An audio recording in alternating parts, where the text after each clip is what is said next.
नमस्कार, good morning, सुप्रभात। ओम श्री ब्रह्मानंदाय नमः। ओम श्री केशवानंदाय नमः। कैसे हैं आप सभी लोग? स्वागत है। आज थोड़ा दिल्ली में बारिश हुई है तो मैं रूम में अंदर बैठ के सेशन ले रहा हूँ और स्वागत है आप सभी लोगों का। आज हम लोग संविधान में बहुत महत्वपूर्ण चर्चा करेंगे। जो लोग आज हमारे बीच में जुड़ रहे हैं उनमें धर्मेंद्र सिंह वर्मा एडवोकेट, संजय लिल्हारे, राजीव राजपूत, भुवनेश सिंह लोधी, भूपेंद्र राजपूत, सूर्य प्रताप सिंह, हरि मोहन राजपूत जी, अनीश कुमार, लोकमन सिंह, राम लखन राजपूत, RBS लोधी, आशीष लोधी, समर सिंह राजपूत, ओम प्रकाश राजपूत, हिमांशु लोधी, आशीष लोधी, शिवम राजपूत, राम लखन राजपूत, राकेश लोधी, सभी लोगों का स्वागत है। और सुनील सिंह जी बांदा से, राकेश जी, RK राज, सभी लोग थोड़ी देर हम लोग प्रतीक्षा करेंगे सभी लोगों की जुड़ने की और उसके बाद हम लोग सेशन आरंभ करेंगे। Doctor Somendra Kumar, Sushil Rajput, Jayanti Rajput, Krishna Gopal Lodhi, Lodhi Shailendra Rajput, Ramesh Singh Lodhi, Ajay Rajput, Mahesh Lodhi. So good morning to all of you. Welcome, आप सभी का स्वागत है इस संविधान की इस अमृत कथा में। और आज हम लोग आगे के जो प्रावधान है उस पर चर्चा करेंगे। Anish, Yash Pratap Singh, Chandra Pratap Singh, Mahesh ji, Ramchandra Verma ji, Jayanti Rajput ji, very good morning, good work, Chandra Pratap Singh Lodhi, Shailendra Rajput, engineer Bhuvnesh Singh Lodhi, Shivshankar Rajput, Omkar Lodhi, Devendra Thakur Lodhi, Girijendra ji, Rampur से हमारे बीच संतोष राजपूत, रामकिशन राजपूत, हेमलता राजपूत। तो स्वागत है सभी लोगों का और थोड़ी देर हम लोग प्रतीक्षा करेंगे सबके जुड़ने का और उसके बाद हम लोग अपने सेशन पर आएंगे। यश राजपूत, पद्मेश लोधी जी, कुछ लोग थोड़ी देर में जुड़ पाते हैं, 2-4 मिनट पीछे हो जाता है, तो तब तक हम लोग प्रतीक्षा करेंगे और उसके बाद हम लोग अपना सेशन आरंभ करेंगे। लोधी नितेश राजपूत एक कार्य शिवपुरी से हैं, महेश लोधी जी, डॉक्टर मोनू राजपूत, गिरीश भारत, समर सिंह राजपूत, ऋषि कुमार सिंह। चलिए, तो सभी को नमस्कार। और आज हम लोग आरंभ करने वाले हैं संविधान की अपनी अमर कथा। उससे पहले आज का एक विचार। तो आज का एक विचार मैं आपको एक छोटी सी कहानी सुनाना चाहता हूं और उस कहानी के माध्यम से हम उससे सीखेंगे। छोटी सी एक स्टोरी। डॉक्टर नारायण पटेल, पुरुषोत्तम आर्या, डॉक्टर चंद्रशेखर शास्त्री, चंदा लोधी मथुरिया, कुंवर सिंह, ओम प्रकाश राज, जीत राजपूत, लोधी अनिल वर्मा जी। मुझे लगता है मैं बहुत सारे लोगों को सुबह सुबह जल्दी जगा देता हूँ। मनीष राजपूत, राम राजपूत, संविधान के ऊपर चर्चा करेंगे मनीष आज, दिलीप वर्मा, ओम प्रकाश राज, दर्शन सिंह राजपूत, मुनेन्द्र कुमार राजपूत, नरेश बाबू लोधी, अरुण लोधी, बेलाताल, विजयराज कुंवर सिंह जी, सर्वेश कुमार, कुलदीप राज, सुशील राजपूत। तो चलिए, वेलकम। और एक छोटी सी कहानी मैं आपको सुनाता हूँ। तब तक जब तक लोग जुड़ रहे हैं तब तक एक छोटी सी कहानी इस तरीके से है कि एक बार एक व्यक्ति ईश्वर की खोज में निकला और ईश्वर की खोज में वो भटकता रहा। उसको ईश्वर से मुलाकात उसकी नहीं हो पाई। तो किसी ने उसको बताया कि गौतम बुद्ध एक बहुत बड़े ज्ञानी हैं, तुम अगर उनके पास चले जाओ तो शायद वो तुम्हारी कुछ मदद कर पाएं। तो वह व्यक्ति गौतम बुद्ध के पास गया और उसने गौतम बुद्ध के पास जाकर कहा कि मैं धन धान्य से भरपूर हूँ, मेरे पास सारे संसाधन हैं और लेकिन मुझे ईश्वर की प्राप्ति नहीं हो रही है। तो बुद्ध ने उससे थोड़ी देर बात करने के बाद कहा कि तुम एक काम करना, शाम को आना, तो मैं शाम को तुम्हारी अवश्य कोई ना कोई सहायता कर पाऊंगा। वह व्यक्ति चला गया। शाम के समय गौतम बुद्ध अपने शिष्यों के साथ अपने जो कुटिया थी उसके बाहर घूमने लगे, और तो वहाँ वो कुछ ढूंढने लगे, कुछ ढूंढ रहे थे कुटिया के बाहर। तो शिष्यों ने कहा कि क्या ढूंढ रहे हैं आप? तो गौतम बुद्ध ने कहा कि मेरा एक मोती था, उसे ढूंढ रहा हूँ। तो उनके शिष्य भी ढूंढने लगे, और इस बीच में वो व्यक्ति जो सुबह आया था वो भी आ गया, क्योंकि शाम का समय हो गया था, तो वह भी आ गया। तो उसने भी पूछा कि हे बुद्ध, आप क्या ढूंढ रहे हैं? तो उन्होंने कहा कि एक मेरा मोती था सफ़ेद रंग का, वो मोती खो गया है, मैं उसे ढूंढ रहा हूँ। तो वह व्यक्ति भी ढूंढने में लग गया। उसके बाद गौतम बुद्ध वहाँ से थोड़ा अपनी कुटिया की तरफ आ गए, और उनके शिष्य और वो व्यक्ति ढूंढने लगा। तो गौतम बुद्ध के जो शिष्य थे, आपने सुना होगा तिष्य और आनंद, उन्होंने कहा कि ऐसा हो ही नहीं सकता कि मोती खोया हो और बुद्ध को ना मिले, वो तो ज्ञानी व्यक्ति हैं, कुछ ना कुछ जरूर संदेश है। उसके बाद उनके सदस्य जो शिष्य थे वो भी आ गए, और जो व्यक्ति ईश्वर का पता उनसे पूछने आया था वो व्यक्ति मोती ढूंढने लग गया। थोड़ी देर ढूंढा, उसको नहीं मिला, तो बुद्ध के पास आया, तो कहा कि नहीं मिला। बुद्ध ने कहा कि जब तक तुम मोती नहीं ढूंढोगे तब तक मैं तुम्हें ईश्वर के बारे में कैसे बताऊंगा?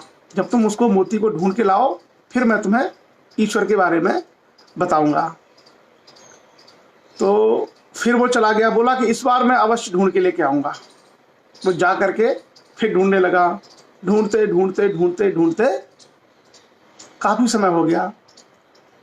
फिर वो खाली हाथ आया, और उसके बाद फिर बुद्ध ने पूछा कि तुम्हें वो मोती मिला? तो उसने कहा कि मुझे नहीं मिला। तो फिर वो व्यक्ति थोड़ा सा झल्ला गया। उसने कहा कि पहले आप मुझे ये बताइए मोती आपका कहाँ खोया था? तो बुद्ध ने कहा कि मोती मेरी कुटिया में खोया था। तो उसने बुद्ध को अपशब्द कहे कि आप मुझे मूर्ख समझते हैं कि जब आपका मोती कुटिया में खोया है और आप मुझे बाहर ढूंढने के लिए कह रहे हैं, मेरा कितना समय नष्ट हुआ। फिर बुद्ध ने कहा कि आओ और शांत होकर बैठो। उसके बाद वो व्यक्ति बैठ गया। तो उन्होंने कहा कि जो चीज़ हमारी कुटिया के अंदर थी हम उसको बाहर ढूंढ रहे थे, उसी तरीके से तुम बहुत सारी चीज़ों को बाहर ढूंढ रहे हो।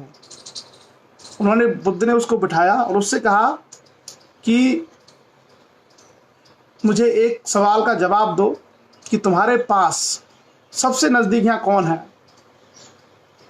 तो उस व्यक्ति ने चारों तरफ देखा, और देखने के बाद उसने कहा कि मेरे सबसे नज़दीक तो आप हैं बुद्ध।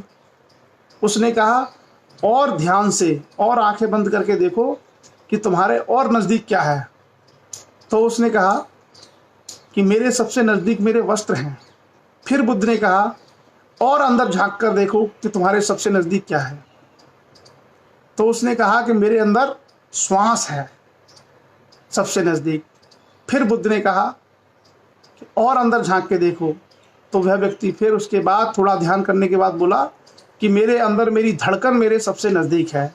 बुद्ध ने फिर कहा कि और अपने अंदर झांक के देखो। उसके बाद वह व्यक्ति शांत हो गया। बुद्ध ने कहा कि सारे के सारे विचारों का प्रवाह रोक दो और सिर्फ सोचो कि तुम्हारे सबसे पास कौन है। और उसके बाद जब उसने सारे विचारों का प्रवाह रोक दिया, उसे असीम शांति की अनुभूति हुई। उसको समझ में आ गया कि जिस चीज़ के लिए वो दुनिया में घूम रहा था, लाखों रुपए का दान किया, मंदिर बनवाए, यज्ञ करवाए, तमाम उसने जो चीज़ें खर्च करवाई ईश्वर को ढूंढने के लिए, वो शांति उसके स्वयं के अंदर थी। वो उठा और बुद्ध के पैरों में गिरा कि आप महान हैं। मैं दुनिया के माया जाल में फंसा हुआ था और तमाम तरह के खर्चे करके मैं सोच रहा था कि मैं ईश्वर को ढूंढ लूँगा, और जो असली शांति है वो हमारे अंदर है। और वहाँ से फिर उसका जीवन परिवर्तित हो गया। तो जो सारी चीज़ें हैं, कल भी हमने अपनी चर्चा में कही थी कि मनुष्य के अंदर सारी शक्तियाँ विद्यमान हैं। हर मनुष्य का ये दायित्व है कि वो उन शक्तियों को पहचाने, और जब व्यक्ति अपनी शक्तियों को पहचान लेता है तो उसके बाद वो बड़े से बड़े कार्य, बड़े से बड़े लक्ष्य साधना आरंभ कर देता है। तो ये जो छोटी छोटी कहानियाँ होती हैं, जो छोटे छोटे मोरल्स होते हैं, छोटे छोटे जो हमारे लिए प्रेरणाएं होती हैं, ये हमें बताती हैं कि जीवन का यथार्थ क्या है, जीवन का सत्य क्या है। हम अब आगे बढ़ते हैं, और आगे बढ़ने के बाद मैं आपको एक छोटा सा सवाल आपके सामने रख रहा हूँ, उस पर आप सोचना और विचार करना बहुत अच्छे तरीके से। भारत के जो इतिहास है, भारत का जो इतिहास है, भारत के इतिहास में आप यदि देखेंगे तो आप पाएंगे कि हड़प्पा सभ्यता से प्रॉपर इतिहास की शुरुआत होती है। हड़प्पा सभ्यता के बाद भारत में विधिवत इतिहास की शुरुआत होती है, और उसके बाद वैदिक सभ्यता आती है। उस वैदिक सभ्यता का लेखन कार्य गुप्त काल में किया जाता है। एक सवाल है आप सब लोगों के लिए जिनका शिक्षा में इंटरेस्ट है, उनको एक चीज़ सोचना कि भारत में पहली बार साम्राज्यों का उद्भव पाटलिपुत्र और मगध से होता है। भारत में पहली बार साम्राज्यों का उद्भव, उससे पहले भारत में कोई साम्राज्य नहीं है। पूरा इतिहास आप खंगाल के देख लेना, जो आपको कुरुक्षेत्र की, मद्र की, वैशाली की, ये सब की जो कहानी सुनाई जाती है, गंधार की, ये सब क्या है, छोटे छोटे गणराज्य थे, छोटे छोटे ये राज्य थे। भारत में पहली बार आपको महान साम्राज्य के रूप में मगध दिखाई देगा। और मैं इसलिए आप सब लोगों से नहीं कहता हूँ कि मेरी बातें मानो, कि मैं एक ऐसे पद पर हूँ जिसके कारण आपको मेरी बात माननी है। नहीं, जो बातें मैं आपके सामने रखता हूँ वो बातें वो हैं जिनके माध्यम से हम किसी विश्वविद्यालय में जाकर के यूजीसी, नेट, जेआरएफ क्लियर करते हैं। उनके माध्यम से जाकर के हम आईएएस जैसी परीक्षाएं पास करते हैं।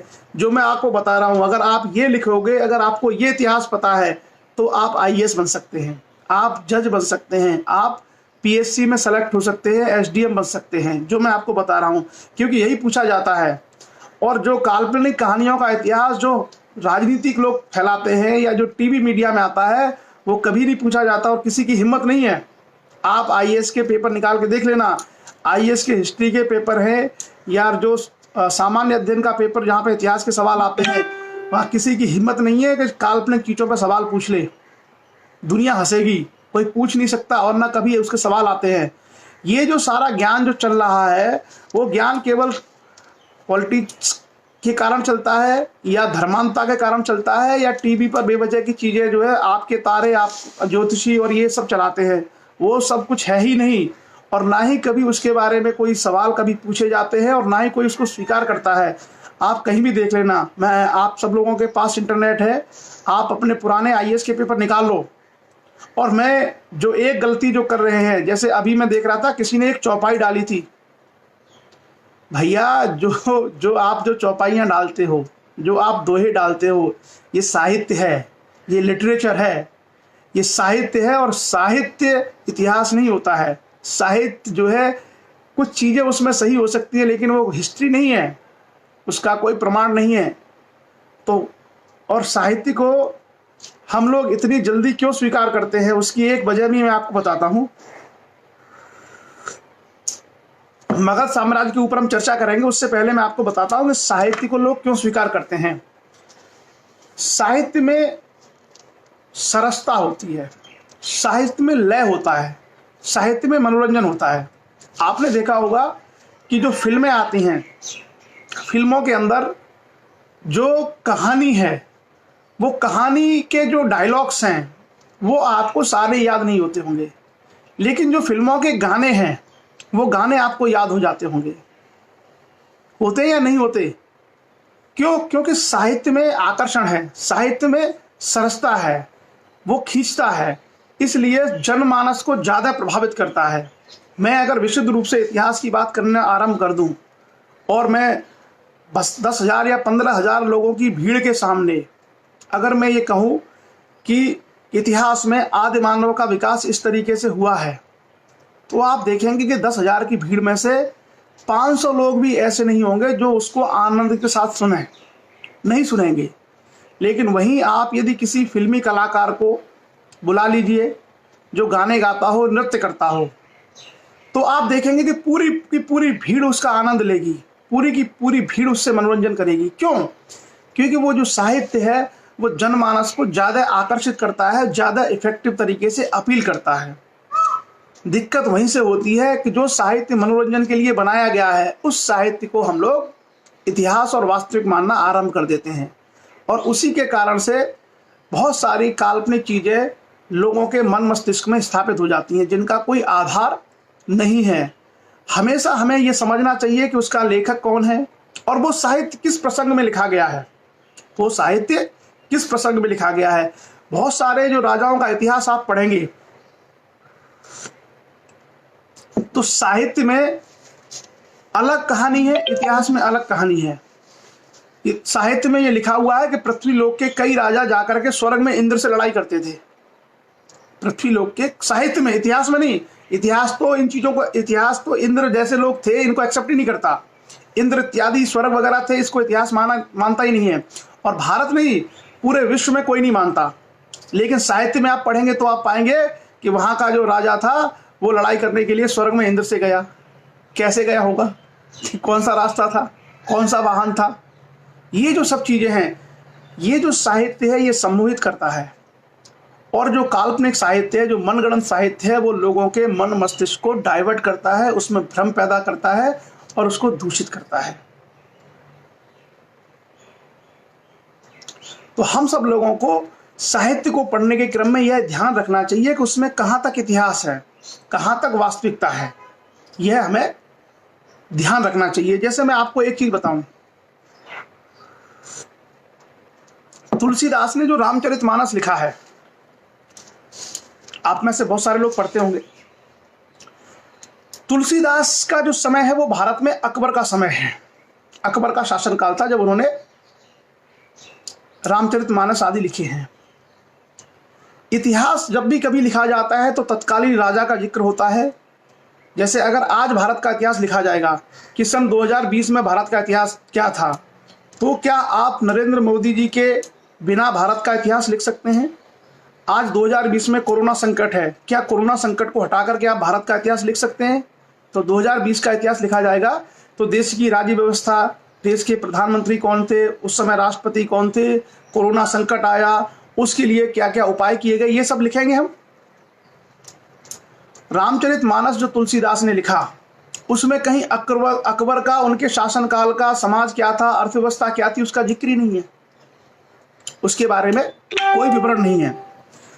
अब आप बताइए, जो व्यक्ति जिस कालखंड में लिख रहा है उसने उस समय की आर्थिक, सामाजिक, राजनीतिक व्यवस्था के बारे में कुछ भी नहीं लिखा है।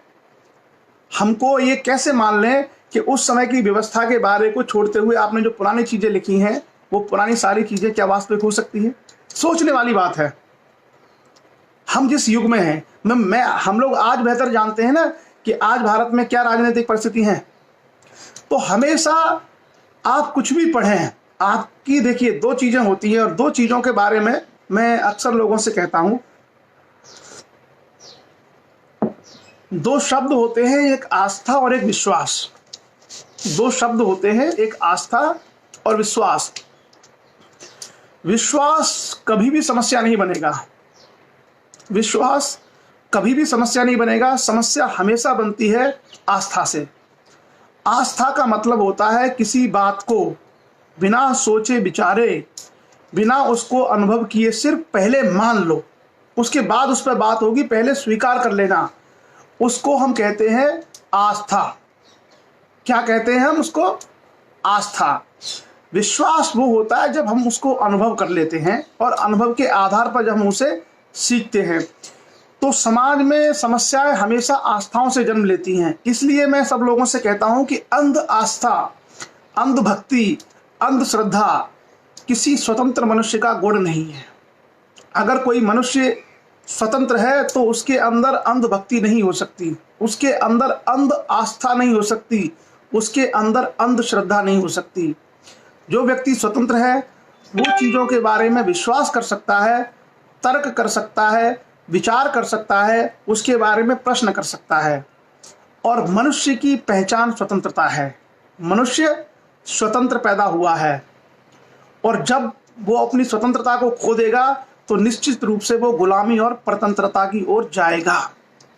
इसलिए हम सब लोगों को इन सारे चीज़ों के सारे पहलुओं का अध्ययन करते वक्त यह ध्यान में रखना चाहिए, और खास करके अपने भविष्य के संदर्भ में जब हम भविष्य के बारे में चिंतन करें तो ये बात हमेशा याद रखें कि जिन आस्थाओं को, जिन अंधश्रद्धाओं को हम लोग ढो रहे हैं, क्या हमारी आने वाली पीढ़ियों का भविष्य उससे उज्जवल होगा? क्या आने वाले लोग उससे शिक्षित और अपने जीवन में बेहतर कर पाएंगे? यह विचार रखना चाहिए। आपका जीवन सिर्फ आपका नहीं है, आपके द्वारा किए गए कृत्य, आपके द्वारा दिए गए विचार आने वाली पीढ़ियों के लिए बहुत बड़े सबब बनते हैं। और अगर हम गलत चीज़ों को इस समय अपनाते हैं तो हम सिर्फ अपने साथ अन्याय नहीं करते, हम आने वाली पीढ़ियों के साथ भी बहुत बड़ा अन्याय करके जाते हैं। और यही सारी चीज़ें जो जिन जिन समाजों में ये सब व्याप्त हैं, उनकी पुरानी पीढ़ियों ने कहीं ना कहीं गलतियां की हैं। हम दोष उनको इसलिए नहीं देते क्योंकि उनके पास शिक्षा रूपी हथियार नहीं था। अगर शिक्षा रूपी एक हथियार होता वो तमाम बेड़ियों को तोड़ देते। अब चलिए हम आगे बढ़ते हैं, और आगे बढ़ करके मैंने आपको एक प्रसंग कहा था कि मगध का इतिहास। तो मगध साम्राज्य भारत का पहला साम्राज्य है, और कोई व्यक्ति अगर आपको किसी काल्पनिक साम्राज्य के बारे में चर्चा करता है तो उसको आप चुनौती दे सकते हैं कि आप सिद्ध कर दो कि मगध से पहले भारत में कोई साम्राज्य था। कोई भी इतिहासकार आपको सिद्ध नहीं कर सकता, कोई भी विद्वान, कितना ही बड़ा किसी धर्म का ज्ञानी हो, कोई आपको सिद्ध नहीं कर सकता कि भारत में मगध से पहले कोई साम्राज्य था। ये ऐतिहासिक सत्य है, ऐतिहासिक सच है।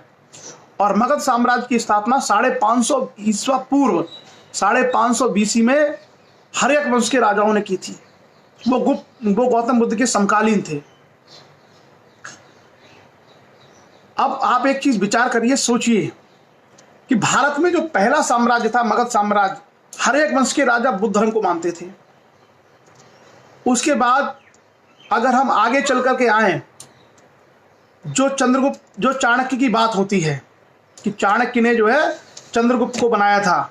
आप विचार करना, चंद्रगुप्त किस धर्म को मानता था? चंद्रगुप्त अपने जीवन में जैन धर्म को अपना करके सन्यासी बन गया था। चंद्रगुप्त ने जैन धर्म को अपना करके सन्यासी बन गया था। मैं आपके सामने सवाल खड़ा कर रहा हूं, प्रश्न रख रहा हूं कि आप सोचना कि जिन चीजों को हम सच मान रहे हैं और सच्चाई क्या है। चंद्रगुप्त ने जैन धर्म को अपना लिया था और चला गया था अपना राजपाट छोड़ करके। संलेखना पद्धति से उन्हें अपने प्राण त्यागे थे श्रवण बेलगोला कर्नाटका में। ये लिखा हुआ है सारा। चंद्रगुप्त का जो बेटा था बिंदुसार, उसने आजीवक संप्रदाय को अपना लिया था। वो आजीवक संप्रदाय को मानता था। और सम्राट अशोक, उसको तो आप जानते ही, सम्राट अशोक बुद्ध धर्म को मानता था। सबको मालूम है, सारे प्रमाण हैं, स्तूप है, किताबें हैं, सब कुछ है। जितने भी मगध साम्राज्य के राजा हैं, उनमें से कोई भी राजा, आप गौर से देखना, कोई भी राजा या तो आजीवक है या जैन है या बुद्ध है। जो महान मगध साम्राज्य की स्थापना के शुरुआती 500-600 सालों की बात कर रहा हूं मैं आपको, और उससे पहले भारत में कोई साम्राज्य नहीं है। तो आप व्याख्या करना अपने मन मस्तिष्क में कि सच्चाई और यथार्थ क्या है और किन चीजों को हम मानते चले आते हैं और क्या वास्तव में है। ये बहुत बड़ा उदाहरण है लोगों को समझाने के लिए कि महान मगध साम्राज्य के सारे राजा, शुरुआती सारे राजा या तो बुद्ध है या जैन है या आजीवक हैं। वो दर्शाता है कि उससे पहले कोई और धार्मिक परंपरा नहीं थी, और थी भी तो छोटे छोटे सेक्ट में थी। चलिए हम लोग आगे बढ़ेंगे, और आगे बढ़कर के हम लोग दो चीजों पर विचार करेंगे। एक तो हमारा विषय, कई लोगों ने विषय उठाया है कि साहब यूपीएससी और पीसीएस जो एग्जाम्स हैं, पीएससी, पीसीएस या आईएएस, इनके भी ऊपर एक सेशन होना चाहिए। उनके ऊपर एक सेशन होना चाहिए। क्लियर? और उसके बाद एक सेशन हमारा संविधान के ऊपर है। एक सेशन हम लोग संविधान के ऊपर रखना चाहते हैं जो हमारा कंटिन्यूअस चल रहा है। तो संविधान में हमने कल पंचायती राज के बारे में बात की थी। एक हम लोग आज के सेशन में नगर पालिकाओं के बारे में चर्चा करेंगे, जो उसका अगला भाग है, जो उसका अगला खंड है। और नगर पालिकाओं की जो संरचना है वो भी लगभग वैसी ही है जैसी कि हमारी ग्राम पंचायतों की है।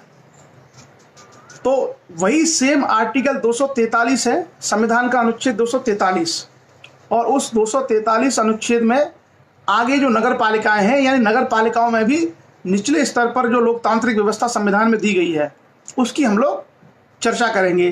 तो इसको आज हम पूरा कर लेते हैं संविधान में, और उसके बाद कल संभवतः हम लोग चर्चा करेंगे यूपीएससी, पीसीएस और जो सिविल सर्विसेज के जो एग्ज़ाम्स होते हैं उसके बारे में, सिविल सर्विसेज के जो परीक्षाएं होती हैं उसके बारे में हम लोग चर्चा करेंगे।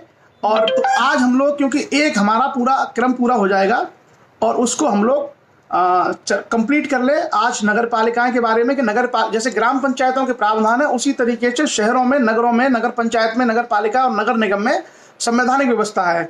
और वो जो 74वां, कल हमने बात की थी 73वां संविधान संशोधन विधेयक, आज हम करेंगे 74वां संविधान संशोधन। उसमें नगर पालिकाओं को संवैधानिक दर्जा दिया गया, उसकी हम लोग चर्चा करेंगे। और भाग 9 की हमने कल बात की थी, आज हम लोग भाग 9 का में ही चर्चा करेंगे, उसी का एक पार्ट है। भाग 9 बेसिकली पंचायती राज से है, भाग 9 में है ग्राम पंचायतें, और 9 का यानी 9A में है आपकी नगर पालिका है। तो लगभग प्रावधान वैसे ही हैं, कुछ बेसिक जानकारियां हम लोग उसके बारे में कर लेंगे। आप में से अधिकांश लोग क्योंकि ग्रामीण क्षेत्रों में रहते हैं, तो ग्रामीण क्षेत्रों की जो चर्चा है वो हमने व्यापक रूप से की हुई थी। नगर पालिकाओं के बारे में हम लोग बेसिक चर्चा करेंगे, ताकि नगर पालिकाओं की जो संवैधानिक प्रावधान है उसको हम लोग जान सकें। स्पष्ट? तो सबसे पहले आता है भाग 9। हाँ, भाग 9। और भाग 9 में कल हमने आर्टिकल 243O तक की चर्चा की थी, संविधान के अनुच्छेद 243O। आज हम आगे बढ़ेंगे संविधान के पार्ट 9A यानी भाग 9 का, जिसमें हम बात करेंगे नगर पालिकाएं, म्यूनिसिपालिटीज। आपने सुना होगा मुंबई वगैरह में जो लोग रहते हैं वहां पर म्यूनिसिपालिटीज, मुंबई, दिल्ली वगैरह में काफ़ी चर्चा में रहती हैं। और अपने यहाँ जो छोटे टाउन एरियाज होते हैं उन छोटे कस्बों में भी नगर पालिकाएं रहती हैं, और बड़े जो ज़िले हैं उन ज़िलों में भी नगर पालिकाएं, और बड़े ज़िलों में ये सारी व्यवस्थाएं रहती हैं, बड़े बड़े शहरों में। तो जो शहरी व्यवस्था है, शहरी जो लोकतांत्रिक प्रक्रिया है, उसका क्या सेटअप है उसके बारे में हम लोग आज चर्चा करेंगे। बहुत सारे लोग आज शहरों में भी रहते हैं, और कई सारे लोग पार्षद इत्यादि का चुनाव भी आप लोग लड़ते होंगे। तो जो लोग पार्षद इत्यादि का चुनाव लड़ते हैं उनको जानकारी होगी, लेकिन जो नहीं लड़ते हैं, जो शहरों में रहते हैं, उनको संवैधानिक व्यवस्था मालूम होनी चाहिए कि क्या है। स्पष्ट? आगे हम लोग आते हैं आर्टिकल 243P। 243P कहता है डेफिनेशन, परिभाषा। किसकी परिभाषा? इसकी परिभाषा क्या है? समिति की परिभाषा, कि समिति क्या होगी।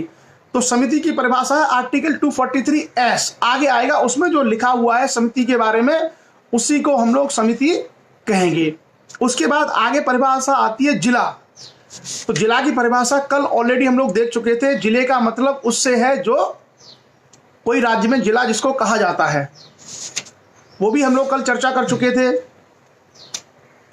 उसके बाद आता है महानगर क्षेत्र। तो सबसे जरूरी है कि महानगर क्षेत्र क्या है। महानगर क्षेत्र का मतलब है 10 लाख या उससे अधिक जनसंख्या वाला क्षेत्र। 10 लाख या उससे अधिक जनसंख्या वाला क्षेत्र जिसमें एक या अधिक जिले समाविष्ट हैं, उसको हम लोग कहते हैं महानगर। महानगर का मतलब है मेट्रोपॉलिटन एरिया। तो महानगर क्षेत्र का मतलब ऐसा क्षेत्र होता है जिसमें 10 लाख से अधिक की जनसंख्या आती है। इतना ही बेसिक प्रावधान आप लोग याद रखें तो आप पाएंगे कि आपके प्रदेश में केवल कुछ गिने चुने ही महानगर क्षेत्र होंगे। अगर आप देखें तो प्रत्येक प्रदेश में 4, 6, 10, 12 ही होंगे, इससे ज़्यादा नहीं होंगे। जैसे उदाहरण के रूप में अगर हम लोग उत्तर प्रदेश की चर्चा करें तो उत्तर प्रदेश में छोटे छोटे ज़िले जैसे कासगंज, एटा, मैनपुरी, फिरोजाबाद, नहीं फिरोजाबाद तो है, इटावा, फर्रुखाबाद, ये जो छोटे छोटे नगर हैं ये 10 लाख से कम की आबादी है इनकी, तो ये महानगर में नहीं आते। अगर हम बड़े नगर में जाएं जैसे अलीगढ़, गाजियाबाद, इलाहाबाद, लखनऊ, आगरा, मेरठ, झांसी, ये 10 लाख से ऊपर की आबादी के हैं। तो जिनकी जनसंख्या 10 लाख से अधिक होती है उसको हम कहते हैं महानगर। क्या बोलते हैं? महानगर या महानगरीय क्षेत्र, महानगरीय क्षेत्र, मेट्रोपॉलिटन एरिया। इसका भी ढांचा त्रिस्तरीय होता है। सबसे पहले छोटे कस्बे होते हैं जहाँ पर नगर पंचायतें होती हैं। उससे ऊपर दूसरा जो मध्य स्तर है उसको बोलते हैं नगर पालिकाएं, जो तहसील स्तर के कस्बे होते हैं। और जो जिला स्तर पे है वहाँ पर हम लोग बोलते हैं महानगर। लेकिन महानगर केवल बड़े शहरों में होते हैं जहाँ 10 लाख से ऊपर की जनसंख्या हो। तो मुझे लगता है आपको ये याद रहेगा कि मेट्रोपॉलिटन एरिया मतलब 10 लाख से ऊपर की जनसंख्या वाला क्षेत्र। केवल अगर इतना याद रखें तो आपको समझ में आ जाएगा और आप अपने क्षेत्रों के जो महानगर हैं उसकी जानकारी दे सकते हैं। जैसे अगर आप चाहें तो आप लोग लिख सकते हैं, जैसे आप में से लोग अलग अलग प्रदेशों के हैं तो आपको लगता है कि आपके जिस शहर में मेयर बनता है उसी को महानगर कहा जाता है। 10 लाख से ऊपर ही मेयर बनता है। तो आप चाहें तो कमेंट बॉक्स में अपने प्रदेश के कुछ शहरों के नाम लिख सकते हैं ताकि बाकी लोगों का ज्ञान बढ़े, बाकी लोगों को मालूम पड़े कि किस किस जो है प्रदेश में कौन कौन से शहर और ऐसे हैं जो महानगरीय क्षेत्र हैं।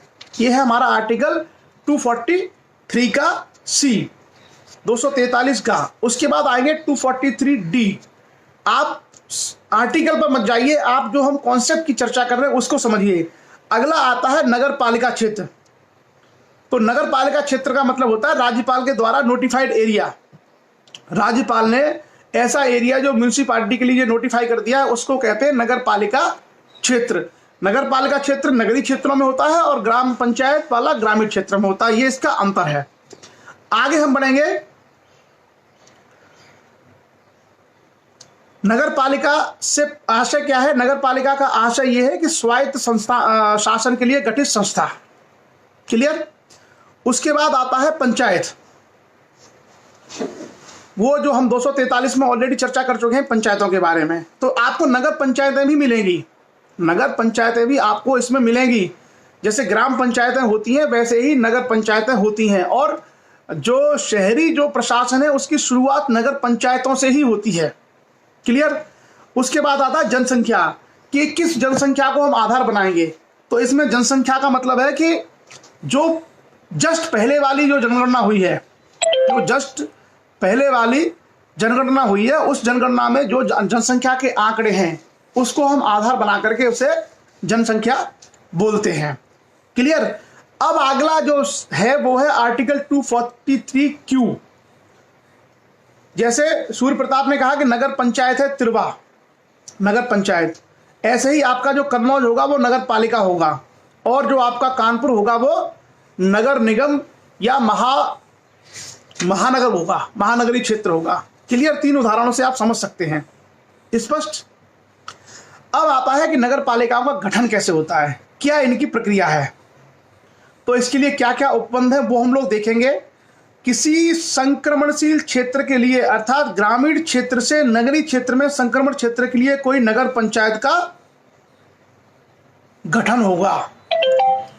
तो कहने का आशय यह है कि कोई क्षेत्र ग्रामीण था, ग्रामीण से वो कस्बा बना और कस्बा से धीरे धीरे वो शहर की तरफ बढ़ रहा है। तो वहां सबसे पहले इस तरह की जो चीज बनेगी उसको हम कहेंगे नगर पंचायत। जैसे मान लीजिए कोई एक छोटा सा कस्बा था, पहले वहां ग्राम था, वो ग्राम के रूप में वो नोटिफाइड था, राज्यपाल ने उसको ग्राम के रूप में नोटिफाई किया था। लेकिन बाद में वहां दुकानें खुलने लगी और वहां पे काम धंधे शुरू हो गए और वो धीरे धीरे कस्बा हो गया। लेकिन बाद में चल करके उस कस्बे का दर्जा शहर का दे दिया। तो वहां जो पहली व्यवस्था बनेगी उसका नाम होगा नगर पंचायत। क्या नाम होगा उसका? नगर पंचायत। तो गांव से शहर में जो एरिया कन्वर्ट होता है उस पहली जो इकाई है उसका नाम होता है नगर पंचायत। एक ये हो गया। उसके बाद मध्यम स्तर पर, यानी जैसे मैंने कहा कि अगर कोई पहले से ही शहर है, पहले से कोई नगर है, और यदि छोटा नगर है, अगर छोटा नगर है तो उस छोटे नगर को, छोटे शहर को वहां पे गठित की जाती हैं नगर पालिकाएं। जैसा मैंने देखा है कि जैसे आप अगर समझ सकते हैं कि उत्तर प्रदेश में अगर बड़े शहरों को छोड़ दें तो बाकी जो सारे जिले हैं वो सारे जिले भी क्या है, एक तरीके से जो नगर पालिका में ही आते हैं। जैसे मैंने उदाहरण के रूप से कहा आपको, इटावा है, कन्नौज है, हमीरपुर है, ये सब क्या है, नगर पालिका के तहत आते हैं। क्लियर? आगे हम बढ़ते हैं और अगला जो तीसरा चरण है उसका क्या होता है, किसी निगम का, यानी जो बड़ा एरिया है उसके लिए म्युनिसिपल कॉर्पोरेशन का गठन किया जाता है। क्लियर? और उसके लिए हम आपको पहले से ही बता चुके हैं कि उसके लिए 10 लाख की जनसंख्या का होना अनिवार्य है।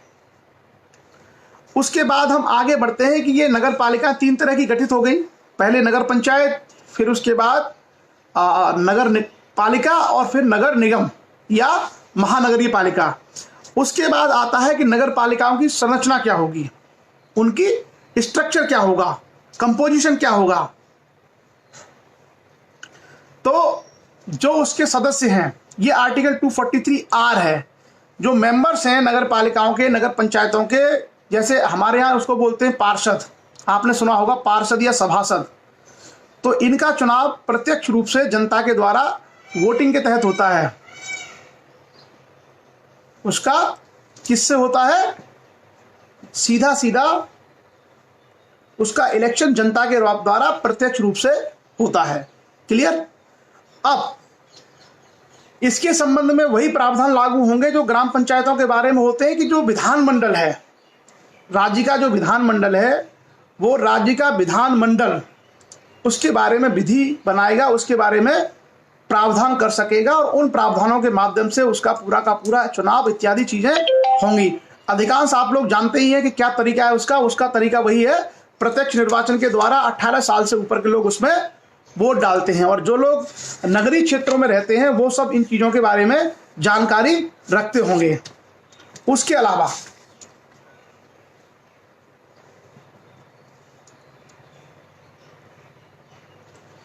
जो उनके हेड होते हैं, जो उनके जैसे नगर पालिका का अध्यक्ष और ये जो सारी चीजें होती हैं। अच्छा, छावनी परिषद का एरिया, कंटेनमेंट एरिया डिसाइड किया जाता है जहां पर आर्मी छावनी इत्यादि रहती है, वहां पर एक कैंटोनमेंट एरिया बनाया जाता है, और उसका अलग से प्रशासनिक ढांचा तैयार होता है वोटिंग के माध्यम से, उसकी एक अलग से व्यवस्था होती है, और उसी एरिया के लोग, जो कैंटोनमेंट एरिया है, उसी एरिया के लोग उसमें केवल वोटिंग कर सकते हैं। क्लियर? उसके बाद आते हैं जो वार्ड और समिति होती हैं, आर्टिकल 243S, वार्ड और समितियां। तो जो वार्ड और समिति होती, कमेटी होती है, वैसी उनकी कमेटी के लिए कैसे किस तरीके का कंपोजिशन है। तो मैं आपको उपबंध पढ़ता हूं।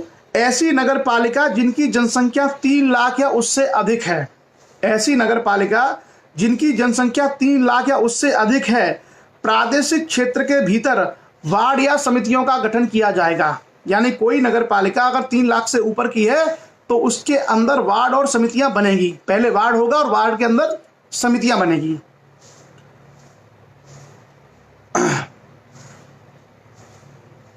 हाँ, पहले वार्ड और वार्ड के बाद समितियां बनेगी। क्लियर? उसके बाद राज्य का विधानमंडल विधि द्वारा वार्ड समिति की संरचना और उसके प्रादेशिक क्षेत्र को डिसाइड करेगा कि ये वार्ड होगा, ये समितियां होगी, और उसके लिए स्थान कैसे भरे जाएंगे, इसके लिए भी व्यवस्था और विधि बनाने का कार्य विधानमंडल के द्वारा किया जाएगा। उसके बाद एक वार्ड से मिलकर बनती है वह नगर पालिका, उस वार्ड का प्रतिनिधित्व करने वाला सदस्य, मेंबर। क्लियर? उसके बाद 2 या अधिक वार्डों से मिलकर बनती है, वहां नगर पालिका में ऐसे वार्डों का प्रतिनिधित्व करने वाले सदस्यों में से एक सदस्य जो उस वार्ड समिति के सदस्यों द्वारा निर्वाचित किया जाएगा, उस समिति का अध्यक्ष होगा, मतलब जो अपने वार्ड बनते हैं उन वार्ड्स के बीच में से ही उनका अपना एक समिति का हेड बनेगा। क्लियर। उसके बाद अगला प्रोविजन आता है कि जो नगर पालिकाएं होती हैं, क्या नगर पालिकाओं में रिजर्वेशन होता है सीट्स का, उसको लेकर के क्या प्रावधान है। क्लियर। एक जो चीज है वो ये है कि जैसे जो जिला पंचायत का जो अध्यक्ष होता है, जिला पंचायत का अध्यक्ष होता है या जो ब्लॉक प्रमुख होता है, उसका जो चुनाव होता है, यानी जो ग्रामीण जो पंचायती राज व्यवस्था है, ग्राम पंचायतों के बारे में अध्यक्ष और ब्लॉक प्रमुख का चुनाव अप्रत्यक्ष रूप से होता है। जो मेंबर जीत के आते हैं वो मेंबर चुनाव करते हैं अपने बीच में से। क्लियर। लेकिन जो नगर निगम का जो मेयर होता है और जो नगर पालिकाओं के जो चेयरमैन होते हैं या नगर पंचायतों के जो अध्यक्ष होते हैं, उनका मतदान प्रत्यक्ष होता है, जनता के द्वारा सीधे वोटिंग होती है। जैसे मान लीजिए कि अलीगढ़ अगर आपका एक नगर निगम है, महानगरीय क्षेत्र है, और वहां पर मेयर का चुनाव होना है, तो मेयर के चुनाव में प्रत्येक व्यक्ति जो 18 साल से ऊपर का मतदाता है वहां की मतदाता सूची में वो वोट डालेगा। ऐसा नहीं है कि वो पहले मेंबर चुनेगा और जो मेंबर है वो मेंबर मिलकर अध्यक्ष को बनाएंगे, ऐसा नहीं है। अर्थात विधायक की तरह, सांसद की तरह नगर पालिका, जिला पंचायत और नगर पालिका, नगर पंचायत और नगर निगम के अध्यक्षों का चुनाव प्रत्यक्ष रूप से होता है जनता के द्वारा। लेकिन यह बात भी यहाँ महत्वपूर्ण है कि विधानमंडल यदि चाहे तो विधि बना करके इसके बारे में कोई व्यवस्था कर सकता है, यानी चुनाव प्रक्रिया इत्यादि के नियम बना सकता है और वो इसको बदल भी सकता है। जैसे आपने सुना होगा कि अभी कुछ समय पहले ये चर्चा में आया था कि उत्तर प्रदेश में ब्लॉक प्रमुख के चुनाव और जिला पंचायत अध्यक्ष के चुनाव अब डायरेक्ट होंगे। अब पहले आपने सुना होगा कि अभी सुनने में ये आया था कि जिला पंचायत और जो ब्लॉक प्रमुख और जो जिला पंचायत अध्यक्ष हैं, इनके चुनाव भी प्रत्यक्ष होंगे। ऐसा भी तो ये सारी की सारी जो शक्ति है, हमारा कहने का मतलब ये है कि ये विधानमंडल के पास शक्ति है। राज्य की जो विधानसभा और विधान परिषद है, अगर वो चाहें तो इसकी व्यवस्था को बदल सकती हैं, इस प्रक्रिया में बदलाव कर सकती हैं। और जैसे गांव में त्रिस्तरीय पंचायत है कि ग्रामीण लेवल पर, ब्लॉक लेवल पर, जिला लेवल पर, उसी तरीके से शहरों का कैटेगराइजेशन भी 3 तरीके से तो मोटे तौर पर है कि नगर पंचायत, नगर पालिका और नगर निगम। लेकिन उसके अलावा एक कंटोनमेंट बोर्ड एरियाज भी होते हैं जहां पर आर्मी इत्यादि के लोग रहते हैं, उनका एक अपना स्वशासन का क्षेत्र है, वहां पर वो अपनी व्यवस्था खुद से संचालित करते हैं और वहां इलेक्शन की अलग एक पर्टिकुलर प्रक्रिया उस क्षेत्र के लिए अपनाई जाती है। आगे हम बढ़ते हैं आर्टिकल 243T की जो नगर पालिकाएं हैं, इस नगर पालिका में भी क्या आरक्षण होता है? बिल्कुल, इसमें भी ग्राम पंचायतों की तरह आरक्षण होता है। जो ग्राम पंचायतें हैं उसमें हमने देखा था कि टोटल का 33% महिलाओं के लिए आरक्षित है और SC ST को उनकी आबादी के अनुपात में आरक्षण दिया जाएगा। और ST ST के आरक्षण के अंदर ST ST की महिलाओं को 33% आरक्षण दिया जाएगा और राज्य के विधानमंडल पिछड़े वर्गों के लिए भी सीटें आरक्षित कर सकेंगे। तो ये सारा प्रावधान हम ऑलरेडी ग्राम पंचायत व्यवस्था में देख चुके हैं। नगर निगम में क्या है उसको देखते हैं कि नगर निगम में आरक्षण के लिए क्या प्रावधान है। प्रत्येक नगर पालिका में अनुसूचित जातियों और जनजातियों के लिए स्थान आरक्षित होंगे। बिल्कुल वही प्रावधान है, उनकी जनसंख्या के अनुपात में वहां पर स्थान आरक्षित होंगे। तो सेम प्रोविजन है, कोई बहुत अंतर नहीं है। और 1/3 उनमें महिलाएं होंगी उन आरक्षित। जैसे मान लीजिए ST ST के लिए 100 सीटें आरक्षित हैं, तो ST ST की 33 महिलाएं भी चुन करके आएंगी, 33 स्थानों पर केवल महिलाएं रहेंगी। क्लियर? अच्छा, नीरज ने कहा कि नगर पालिका अध्यक्ष का चुनाव भी पार्षद करते हैं। मैंने कहा ना, इस संबंध में कोई ऐसा ठोस नियम नहीं है संविधान में। यह विधानमंडल को तय करना है कि नगर पालिका परिषद और मेयर का चुनाव प्रत्यक्ष करवाना है या अप्रत्यक्ष करवाना है। यह विधानमंडल का काम है। मैंने आपको प्रक्रिया बताई कि ये दोनों तरीके से हो सकता है, ये विधानमंडल के पास शक्ति है। संविधान में इसका कोई ऐसा उल्लेख नहीं है किसी तरीके से होगा। अर्थात वहां पर विधानमंडल कोई विधि बना करके उसकी प्रक्रिया को बदल सकता है, उसमें कोई रूल नहीं है। जैसे आपने देखा जो मेयर है, अधिकांश जो मेयर के चुनाव तो डायरेक्ट होते हैं। मेयर के जो चुनाव है वो प्रत्यक्ष जनता ही वोटिंग करती है। और पहले शायद 95 या 2000 में मैंने ये भी देखा था कि नगर पालिकाओं के चुनाव भी प्रत्यक्ष लोग वोट करते थे, प्रत्यक्ष रूप से वोटिंग करते थे। तो ये जो सारी चीज़ें हैं, ये सारी चीज़ें हम लोगों को ये समझना चाहिए कि विधानमंडल के पास शक्तियां हैं और विधानमंडल अपनी शक्तियों का प्रयोग करते हुए इस प्रणाली में कोई भी परिवर्तन कर सकते हैं समय समय पर, और होते रहते हैं, वो शक्ति उनके पास है। उसके बाद हम आते हैं, हाँ, इसमें एक और प्रावधान है कि विधानमंडल यहाँ भी पिछड़े वर्ग के लिए, यानी जो ओबीसी वर्ग है, इस ओबीसी वर्ग के लिए विधानमंडल यहाँ पर भी आरक्षण की व्यवस्था या स्थानों को आरक्षित कर सकता है। तो नगर पालिका हो, चाहे नगर पंचायतें हो, चाहे नगर निगम हो, चाहे ग्राम पंचायतें हो, उन सारी जगह पर एसटी एसटी के लिए तो आरक्षण है ही है, उसके अलावा ओबीसी के लिए भी विधानमंडल सीटों को आरक्षित कर सकते हैं और करते भी हैं। क्लियर। उसके बाद हम आते हैं नगर पालिकाओं की अवधि, आर्टिकल 243U। तो आप सब लोगों ने देखा होगा कि आमतौर पर जैसे ग्राम पंचायतों का कार्यकाल 5 वर्ष का होता है, उसी प्रकार से नगर पालिकाओं का कार्यकाल भी 5 वर्ष का होता है। स्पष्ट प्रोविजन है। और मैंने कहा ज्यादातर जो भारत में संस्थाएं हैं, ज्यादातर संस्थाओं का कार्यकाल 5 ही वर्ष का होता है। लेकिन हमें याद रखना चाहिए, और कई बार जो है खास करके जो लोग तैयारी कर रहे हैं, जो लोग तैयारी कर रहे हैं कॉम्पिटिशन एग्जाम्स की, उनको ये चीज़ें समझनी चाहिए। पहले जो है संसद के बारे में, राष्ट्रपति के बारे में ज़्यादा सवाल पूछे जाते थे। अब जो है क्योंकि लोगों को सबको संसद की जानकारी हो गई, राष्ट्रपति इत्यादि की जानकारी हो गई, तो अब बहुत सारे सवाल यूपीएससी जैसे एग्जाम में ग्राम पंचायतों से पूछे जाते हैं, नगर पंचायतों के बारे में पूछे जाते हैं, विधानसभाओं के बारे में। मतलब अब यूपीएससी अंदर घुस रहा है। बड़े जो कॉम्पिटिशन एग्जाम्स होते हैं उसमें अब अंदर जाके डेप्थ में जाके नॉलेज चेक की जा रही है। तो आप सभी लोग इसको एकदम हल्के में मत लीजिए, ये बहुत आवश्यक होता है कि हम इन सब चीज़ों के बारे में भी जानें। उसके बाद जैसा मैंने कहा कि 5 वर्ष का कार्यकाल होता है और बाकी विघटित वही ग्राम पंचायतों के तरीके से इसको विघटित किया जा सकता है, और जो नई बनेगी वो केवल उसी शेष समय के लिए होगी। क्लियर। आगे हम बढ़ते हैं आर्टिकल 243V फॉर विक्ट्री। वो कहता है सदस्यों के लिए निरर्ताएं।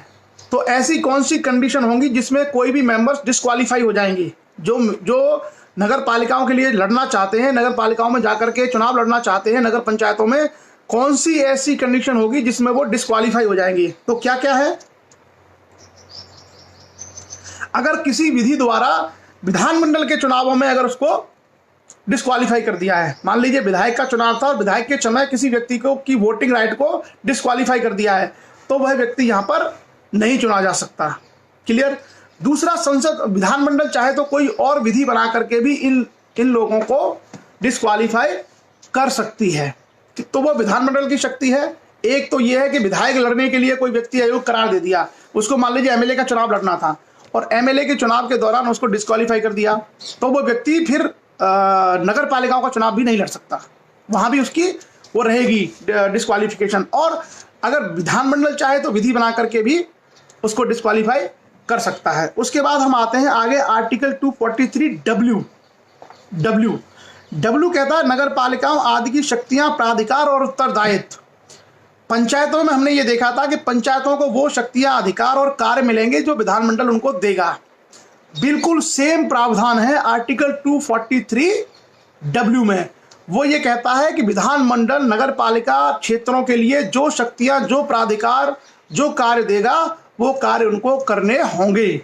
तो कुल मिलाकर के आर्टिकल 243W का मतलब सिर्फ इतना है कि विधानमंडल के पास ये शक्ति है कि विधानमंडल नगर पालिकाओं के लिए शक्तियों का, प्राधिकारों का और कार्यों को निर्देशित करे।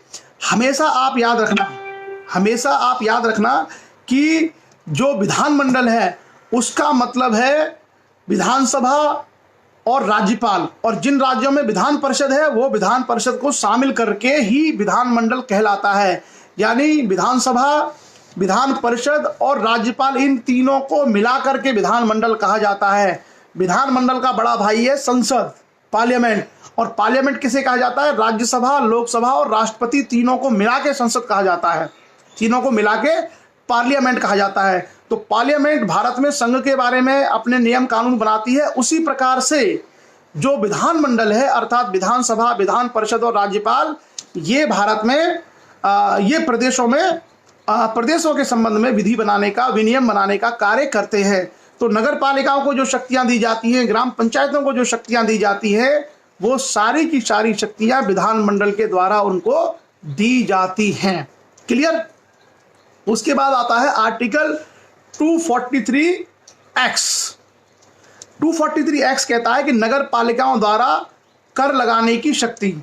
तो नगर पालिका क्षेत्र में कोई चुंगी है या कोई इस तरह की चीजें हैं जहां से उसको कर मिल सकता है, कोई भूमि पड़ी हुई है, तो उस पर कर लगाने की जो शक्ति है वो नगर पालिकाओं के पास होगी। नगर पालिका पर क्षेत्र में, मान लीजिए किसी नगर पालिका की सीमा 3 किलोमीटर के दायरे में है, तो वहां कोई जंगल है, वहां से कोई रास्ता निकलता है, कोई चुंगी है, इस तरह के कर वसूलने की शक्ति किसकी होगी? नगर पालिका की। आपने देखा होगा कई बार नगर पालिकाएं जो है एंट्री टैक्स लेती हैं। जैसे दिल्ली से आप अगर नोएडा में जाते हैं तो नगर निगम का टैक्स लगता है। आपने देखा होगा कि जो टैक्सी होती है उन टैक्सी का पर्ची कटती है। या आप गाजियाबाद से दिल्ली में एंट्री करते हैं तो पर्ची कटती है। तो ये जो टैक्स है वो कौन ले रहा है? ये टैक्स राज्य की सरकार नहीं ले रही, ये टैक्स केंद्र की सरकार नहीं ले रही है। जो ये जो चुंगी है, ये चुंगी कौन ले रहा है? नगर निगम या नगर पालिका या कहीं नगर पंचायत भी हो सकती है। तो कुल मिलाकर के आपको स्पष्ट हो गया होगा कि इस तरह के कोई टैक्स हो, उसकी पर क्षेत्र में सीमा में कोई जंगल है, कोई इस तरह की संपत्ति है जहां से वो टैक्स वसूल कर सकती है। तो आर्टिकल 243 एक्स ये कहता है कि नगर पालिकाएं अपने एरिया में कुछ चीजों पर कर वसूल कर सकती हैं। उसके बाद आते हैं आर्टिकल 243 वाई। 243 वाई कहता है एक वित्त आयोग। तो नगर पालिकाओं को जो धन दिया गया विधानमंडल की तरफ से स्वीकृत करके, उस धन को कैसे खर्च किया गया, उसके खाते प्रॉपर मेंटेन है या नहीं है, जो धन दिया गया वो ठीक था या नहीं था, और धन को सही तरीके से खर्च किया या नहीं किया गया, इसके संबंध में आर्टिकल 243 वाई में एक वित्त आयोग की व्यवस्था है कि उसके लिए विधानमंडल एक फाइनेंस कमीशन बनाएगा और वो फाइनेंस कमीशन नगर पालिकाओं के सारी चीज़ों को इनको देखेगा। वो वही फाइनेंस कमीशन है जो ग्राम पंचायतों को देखता है। यानी जिला पंचायत के द्वारा या ब्लॉक लेवल के द्वारा या ग्राम पंचायतों के द्वारा सरकारी धन को किस तरीके से खर्च किया जाता है, इसकी सारे व्यवस्थाएं देखने का काम, मॉनिटरिंग करने का काम कौन करता है? वित्त आयोग। वही सेम वित्त आयोग यहाँ भी है। तो ये एक ही वित्त आयोग है जो वो भी देखता है और ये भी देखता है। क्लियर। तो नगर पालिकाएं अपने खर्चे करने के लिए या जो सरकार से रेवेन्यू मिला है उसमें एकदम अनियंत्रित नहीं है। ऐसा नहीं है कि वो कुछ भी करें। उनके ऊपर एक राज्य वित्त आयोग यानी स्टेट फाइनेंस कमीशन होता है जो इन सारी चीज़ों को देखता है कि आपने जो आपको आवंटित धन है उस आवंटित धन को आपने किस तरीके से किस मद में खर्च किया है, आपको आगे इस सब चीज़ों की आवश्यकता देने की है या नहीं है। तो मुझे लगता है ग्राम पंचायतों को अगर हमने ठीक से समझ लिया होगा तो हम लोग नगर पंचायत या नगर पालिकाओं के प्रावधानों को भी बहुत आसानी से समझ सकते हैं। क्लियर। आगे हम लोग बढ़ते हैं आर्टिकल 243 जेड, संविधान का अनुच्छेद 243 जेड। वो ये कहता है कि नगर पालिकाओं के लेखाओं की संपरीक्षा। तो किसी भी राज्य का विधानमंडल नगर पालिकाओं के जो लेखे हैं, जो अकाउंट्स हैं, इनको ऑडिट करवा सकते हैं। और ऑडिटिंग का मतलब ये होता है कि गड़बड़ी कहाँ की है, आपने खर्चे ठीक से किए हैं या नहीं किए हैं। तो किसी भी राज्य के विधानमंडल को ये शक्ति है कि वो राज्य के विधानमंडल सक्षम अधिकारी को नियुक्त करके नगर पालिकाओं के जो खाते होते हैं, उनके जो अकाउंट्स होते हैं, उनकी ऑडिटिंग करवा सकते हैं। क्लियर। आगे बढ़ते हैं। अब देखिए, अब तक हमने जो आर्टिकल करे, हमने 243A से शुरू किया था। 243A B C D E F G H I J K L M N O P Q R S T U V W X Y Z। तो जो ऑडिट वाला है वो है 243 जेड। अब उसके बाद भी आर्टिकल है, उसके बाद भी आर्टिकल ये 243 चल रहा है, लेकिन उसमें ये बाकी सारे प्रावधान भी हैं, ये बाकी सारी चीज़ें भी उसमें हैं। तो बाकी और प्रावधान क्या है? तो संविधान में क्या किया कि 243 जेड, जो 243 जेड है, उसके आगे लिख दिया 243 जेड ए। क्या लिख दिया?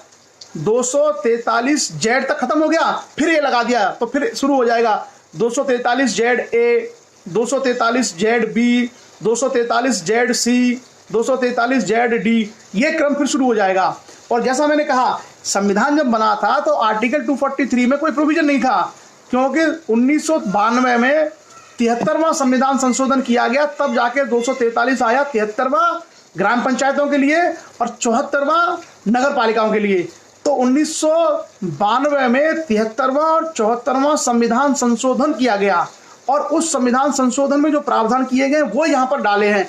इसलिए आप देखेंगे कुछ कुछ आर्टिकल में तो केवल एक लाइन होती है, लेकिन इस आर्टिकल को हम कल से पढ़ रहे हैं, कल से हम पढ़ रहे हैं और ए से लेकर जेड तक प्रावधान कर दिया, फिर भी खत्म नहीं हो रहा, क्योंकि संविधान में जो मूल अनुच्छेद है वो 395 ही रहेंगे। 396 नंबर संविधान में कभी नहीं आएगा, 396 नंबर नहीं आएगा, 395 ही रहेगा। जो कुछ भी संशोधन होंगे वो किसी पहले से दिए गए आर्टिकल में ही, किसी में ए जोड़ेंगे, किसी में बी जोड़ेंगे, किसी में सी जोड़ेंगे, किसी में 1 जोड़ेंगे, किसी में 2 जोड़ेंगे, इस तरीके से ही हो सकता है।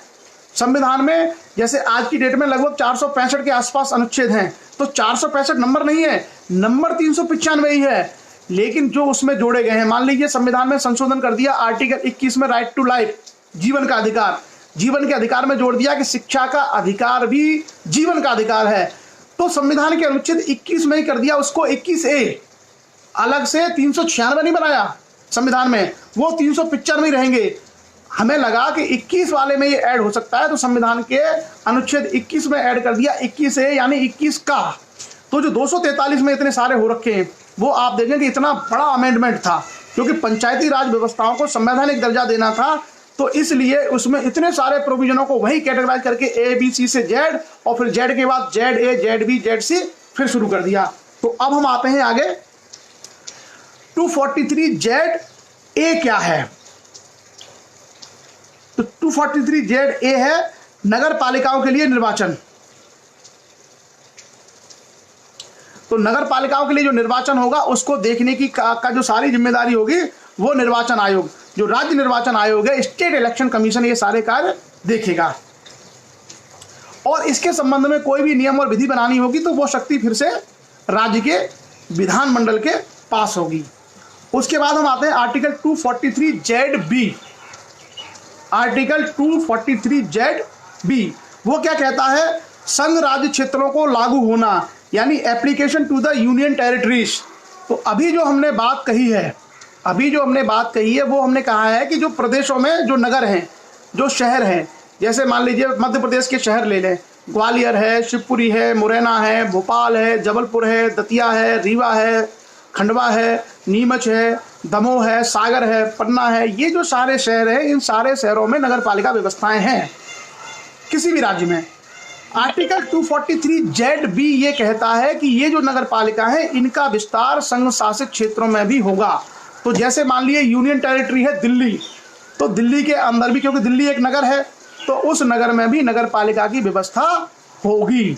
जैसे मान लीजिए पांडिचेरी, तो पांडिचेरी की जो राजधानी है, तो पांडिचेरी की राजधानी जो शहर है उस शहर के अंदर भी नगर पालिकाओं की व्यवस्था होगी। तो आर्टिकल 243ZB ये कहता है कि जिस प्रकार से राज्यों में जो नगर हैं उन नगरों में नगर पंचायत की, नगर पालिकाओं की व्यवस्था है, उसी प्रकार से केंद्र शासित प्रदेशों में भी अगर शहर है तो उन शहरों में भी इसका विस्तार किया जाएगा और वहां भी इसी तरह का सिस्टम बनाया जाएगा। क्लियर? आगे बढ़ते हैं। आगे आर्टिकल 243ZC वो ये कहता है कि कुछ ऐसे क्षेत्र हैं जहां पर ये प्रावधान लागू नहीं होंगे। मतलब आप चाहें तो एक दो याद रख सकते हैं, जैसे पर्वतीय क्षेत्र, दार्जिलिंग, जैसे बंगाल का दार्जिलिंग है, इस तरह के जो कुछ क्षेत्र हैं वहां पर इसके उपबंध लागू नहीं होंगे। 243ZC केवल एक फैक्ट है, दार्जिलिंग जैसे पर्वतीय क्षेत्रों में कुछ क्षेत्रों में इस म्यूनिसिपल वाला जो प्रोविजन है संविधान का नगर पालिकाओं वाला वो लागू नहीं होगा। अपनी वहाँ उनकी खुद की व्यवस्था होगी। जैसे हिल काउंसिल हो सकती है, नॉर्थ ईस्ट के बहुत सारे शहरों में हो सकता है कि हिल काउंसिल बना दी जाए, तो ये उसके संबंध में प्रावधान रहेगा। उसके बाद हम आते हैं आगे आर्टिकल 243ZD, संविधान का अनुच्छेद 243ZD। आप लोग ये जेड वेड और डीवी के चक्कर मत पड़िए, आप सिर्फ ये जान लीजिए कि व्यवस्था क्या होती है। हमारा काम ये है कि व्यवस्था को समझना, बाकी आर्टिकल अगर हमको याद ना भी रहे तो भी हमारा काम चल जाएगा। क्या है? जिला योजना के लिए समिति, ये बहुत इंपॉर्टेंट है और इसके सारे प्रोविजन हम लोग पढ़ेंगे कि जिला योजना के लिए क्या समिति होती है और महानगर योजनाओं के लिए क्या समिति होती है। क्लियर? तो प्रत्येक राज्य में जिला स्तर पर जिले में पंचायतों और नगर पालिकाओं द्वारा तैयार की गई योजनाओं का समेकन करने और संपूर्ण जिले के लिए एक विकास योजना का प्रारूप तैयार करने के लिए एक जिला योजना समिति का गठन किया जाएगा। अब देखिए, आप लोग सभी लोग जिलों को जानते हैं। जो जिला होता है उस जिले में दो चीज़ें हैं। एक तो जिले में नगरीय क्षेत्र हैं, जैसे मान लीजिए उदाहरण के रूप में कौन सा जिला लेते हैं, कोई सा जिला ले लेते हैं, मेरे को जो समझ में आता है। चलो मैंने उदाहरण के लिए अलीगढ़ ले लिया। तो अलीगढ़ ज़िले में दो तरह की चीज़ें हैं। अलीगढ़ शहर है, अलीगढ़ शहर के अलावा अतरौली, खैर, इगलास, छर्रा, कौड़ियागंज, जो लोग अलीगढ़ के वो समझ गए होंगे। मेरा कहने का मतलब कुछ नगरीय क्षेत्र भी हैं, जो तहसीलें हैं या जो नगर हैं छोटे छोटे, वो भी हैं, और अलीगढ़ जैसा महानगर भी है। उसके अलावा अलीगढ़ ज़िले के अंदर बहुत सारे गांव होंगे। तो गांव से क्या बन के आएगी? ग्राम पंचायत। गांव में, प्रत्येक गांव में ग्राम प्रधान बनेगा और ग्राम प्रधानों के माध्यम से ग्राम पंचायतें बनेंगी। उसके बाद ब्लॉक स्तर पर ब्लॉक प्रमुख बनेंगे और जिला पंचायत के मेंबर बनेंगे, और जिला पंचायत के मेंबरों के बाद क्या बनेगा? जिला पंचायत का अध्यक्ष। तो एक तो व्यवस्था होगी जो गांव से निकल के आ रही है कि ग्राम प्रधान, ब्लॉक प्रमुख, जिला पंचायत अध्यक्ष। ये तो हो गई ग्राम से निकल के आई व्यवस्था, जो ग्रामीण वोटर से बनी है, जो गांव के वोटर से बनी है। एक व्यवस्था होगी जो शहर से बनेगी। जैसे किसी छोटे शहर में नगर पंचायत है, मान लीजिए अलीगढ़ में कौड़ियागंज में नगर पंचायत है, तो नगर पंचायत में नगर क्षेत्र के लोगों ने वोट करके वहाँ नगर पंचायत बनाई। जो नगर पालिका है जैसे अतरौली, वहाँ के लोगों ने वोट करके नगर पालिका बनाई। और जो बड़ा शहर है अलीगढ़, वो महानगर है, उसमें मेयर को बनाया अलीगढ़ शहर के नगर के लोगों ने। तो दो व्यवस्थाएं दिखती हैं, एक व्यवस्था ग्रामीण चैनल से आ रही है और एक व्यवस्था शहरी चैनल से आ रही है, लेकिन जिला एक ही है। जिला एक ही है, पूरा अलीगढ़ जिले के अंदर ही वो शामिल आ रहा है। तो उसमें एक ग्रामीण प्रतिनिधित्व है और एक शहरी प्रतिनिधित्व है। उसके लिए पूरे जिले के विकास के लिए क्या व्यवस्था होगी? उसके लिए कहा गया है कि एक जिला योजना समिति का गठन किया जाएगा। इन दोनों की योजनाएं जो बनती हैं डेवलपमेंट के लिए, उसको मिला करके, क्योंकि दोनों ही लोग जिले का विकास कर रहे हैं। भाई अगर शहर में विकास हो रहा है तो भी जिले का विकास हो रहा है, और गांव में विकास हो रहा है तो भी जिले का विकास हो रहा है। जैसे उदाहरण के रूप में आप कोरोना से समझिए, तो कोरोना के जो केस आ रहे हैं, मान लीजिए कोरोना के केस किसी कस्बे में, जैसे उदाहरण के रूप में हमने लिया फिरोजाबाद, तो फिरोजाबाद जिले में कोरोना के केस मान लीजिए 30 मिले फिरोजाबाद सिटी में, 15 मिले टूंडला में, और 20 केस मिल गए फिरोजाबाद के गांव में। लेकिन जब हम उसकी काउंटिंग करेंगे, तो जब सरकार को हम रिपोर्ट भेजेंगे तो हम कहेंगे कि फिरोजाबाद जिले के अंदर 74 केस हैं। क्लियर? तो किसका नाम जाएगा? जिले का नाम जाएगा। उसमें शहरी और ग्रामीण क्षेत्र का फर्क नहीं होगा, वो पूरा जिला एक इकाई के रूप में होगा। इसलिए जिले के समग्र विकास के लिए जिला विकास योजना समितियों का गठन किया जाता है। और उन जिला विकास योजना समिति के गठन के लिए क्या व्यवस्था होती है कि जो नगर पालिकाओं से जो लोग चुन करके आते हैं और जो ग्राम पंचायती चैनल से जो लोग आते हैं, उनकी योजनाओं का उसमें एकीकरण होता है। किस तरीके से होता है? इसके संबंध में राज्य का जो विधानमंडल है, राज्य का जो विधानमंडल है, वो इसके संबंध में प्रावधान करेगा। क्या प्रावधान करेगा? सबसे पहले जिला योजना समिति की संरचना क्या होगी, यानी जो जिला योजना समिति है उसका कंपोजिशन क्या होगा, कौन कौन लोग उसमें होंगे। क्लियर? दूसरा, वो रीति बताएगा कि कौन सी विधि से इसको बनाया जाएगा। क्लियर? परंतु जो समिति बनेगी, वो समिति कुल सदस्य संख्या कम से कम 4/5 सदस्य जिला स्तर पर पंचायत के और जिले में नगर पालिका के निर्वाचित सदस्यों के अपने से जिले से ग्रामीण क्षेत्रों की, नगरीय क्षेत्रों की जनसंख्या के अनुपात में। इसका मतलब ये है कि जो जिला योजना समिति बनेगी उसमें जो कुल मान लीजिए जितने मेंबर हैं, उसका 4/5 मेंबर नगर और ग्रामीण क्षेत्रों के लोगों द्वारा वो लोग बनेंगे, और वो रेशियो में बनेंगे। जैसे मान लो गांव की जनसंख्या ज़्यादा है तो उसके हिसाब से वो रेशियो में डिवाइड होंगे कि इतने लोग जो है नगरीय क्षेत्रों की तरफ से मेंबर होंगे और इतने लोग ग्रामीण क्षेत्रों की तरफ से मेंबर्स होंगे। जैसे मान लीजिए हमको जिला योजना समिति बनानी है अलीगढ़ की, तो अलीगढ़ में जो नगरीय जनसंख्या है वो टोटल है 30%, सारे नगर मिलाकर के छोटे बड़े, और ग्रामीण जनसंख्या है 70%। तो जो जिला योजना समिति बनेगी उसमें 70% मेंबर ग्रामीण क्षेत्रों की तरफ से आएंगे, ग्राम पंचायतों की तरफ से आएंगे, और जो 30% मेंबर हैं वो किसकी तरफ आएंगे? 30% मेंबर आएंगे शहरी जो निकाय हैं उनकी तरफ से। क्लियर? तो रेशियो वही होगा जो उनकी जनसंख्या का है। और ये काम क्या करेगी? जो इसको कार्य सौंपे जाएंगे वो कार्य जिला योजना समिति करेगी।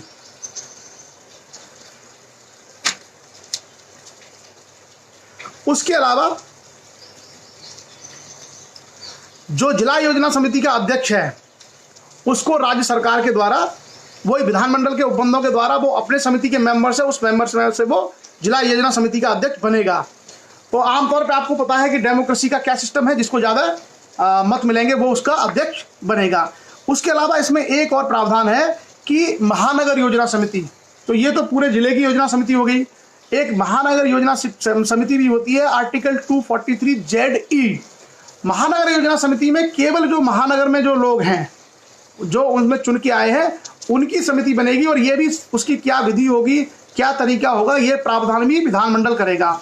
और फिर उन लोगों में से एक अध्यक्ष बनेगा और वो महानगर के विकास की योजना के बारे में पूरी रूपरेखा बनाएगा। क्लियर? उसके बाद हम आगे बढ़ते हैं और आगे हम आते हैं आर्टिकल 243ZF। हाँ, जैसे लोधी लाला भैया ने कहा कि 4/5 क्या होंगे, वो लोग प्रत्यक्ष रूप से इनके बीच में से आएंगे और 1/5 सरकार के द्वारा नॉमिनेटेड होंगे। उसके बाद आते हैं 243ZF, वो कहता है विद्यमान विधियों और नगर पालिकाओं का बने रहना। तो जैसा हमने पंचायत में चर्चा की थी कि पंचायत व्यवस्था में ये प्रावधान था कि अभी जो प्रावधान है इसके अनुसार पंचायतें बनी रहेंगी, वो उनको नहीं खत्म किया जाएगा। उसी तरीके से जो नगर पालिका हैं, वो नगर पालिकाएं वर्तमान विधियों के अनुसार वो बनी रहेगी, उनको हटाया नहीं जाएगा।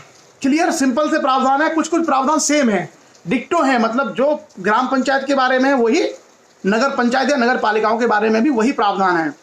उसके बाद अंतिम आर्टिकल होगा मुझे लगता है आज, हाँ, ये हमारा नगर पालिकाओं के संबंध में अंतिम आर्टिकल है, और वो आर्टिकल है निर्वाचन संबंधी मामलों में न्यायालय के हस्तक्षेप का वर्जन। मान लीजिए विधानमंडल नगर पालिकाओं के निर्वाचन के संबंध में कोई प्रावधान बनाता है। जैसे एक चर्चा हो रही थी कि मान लीजिए विधानमंडल ये कहता है कि नगर पालिकाओं के जो अध्यक्ष हैं उनका चुनाव प्रत्यक्ष न होकर के अप्रत्यक्ष होगा, या नगर पालिका के नगर निगम के अध्यक्ष का चुनाव अप्रत्यक्ष रूप से होगा। अगर ऐसी कोई विधि बनाता है तो ये विधानमंडल का कार्य है, इसमें न्यायपालिका का कोई हस्तक्षेप नहीं होगा। ऐसे मामले न्यायपालिका में लेके नहीं जाए जा सकते। तो कुल मिलाकर के नगर पालिकाओं के संबंध में जो प्रावधान है, उन प्रावधानों को भी क्या किया गया है, न्यायालय से अलग रखा गया है, ताकि वहां पर स्वतंत्र रूप से, पृथक रूप से, इंडिपेंडेंटली उसके बारे में व्यवस्था की जा सके, और एक तरीके से विधानमंडल और न्यायपालिका के बीच में कोई टकराव भी ना हो। तो संविधान में ग्राम पंचायतों को और नगर पालिकाओं को पूरा अधिकार दिया गया है। और जैसा मैंने कहा कि लोकतंत्र का असली और मूर्त रूप यही है। अगर आप डेमोक्रेसी देखें तो डेमोक्रेसी का असली रूप यही है, क्योंकि यही सबसे अधिक लोगों को मौका मिलता है। आपने देखा महिलाओं को 33%, SC ST के लोगों को मौका मिलता है, OBC के लोगों को मिलता है, ST ST की महिलाओं को मिलता है, OBC की महिलाओं को मिलता है। तो जो ग्राम पंचायत और नगर पालिका है, ये वास्तव में लोकतंत्र का सबसे अच्छा रिफ्लेक्शन है। डेमोक्रेसी को सबसे अच्छे तरीके से रिप्रेजेंट अगर भारत में कोई करता है तो वो यही ग्राम पंचायतें और यही नगर पालिका है। इसलिए भारत के जो लोकतंत्र है इसको समावेशी लोकतंत्र कहा जाता है, इंक्लूसिव डेमोक्रेसी। इसमें सब लोगों को अवसर मिलने की संभावनाएं होती हैं, और छोटे छोटे से गांव, छोटे छोटे जो नगर के मोहल्ले हैं, उनके वार्ड मेंबर के द्वारा अपने मोहल्लों का विकास कराया जाता है, ताकि उनको वो सारी चीज़ें समझ में आए, उनको वो सारी चीज़ें पता रहनी चाहिए। तो जो ये सारी चीज़ें हैं, ये सारी की सारी चीज़ें हम लोगों को यहाँ पे जानकारी होती है। 243ZE के बारे में भूपेंद्र ने पूछा है कि 243ZE क्या होता है। 243Z ये होता है भूपेंद्र की नगर के विकास के लिए महानगर क्षेत्रों में भी विकास योजना को कार्य रूप देने के लिए एक महानगर विकास योजना समिति बनती है, और वो महानगर योजना जो समिति है वो राज्य विधानमंडल के द्वारा महानगर योजना समितियों की संरचना की जाती है, और ऐसी जो रीति उसके लिए आवश्यक है वो बनाते हैं।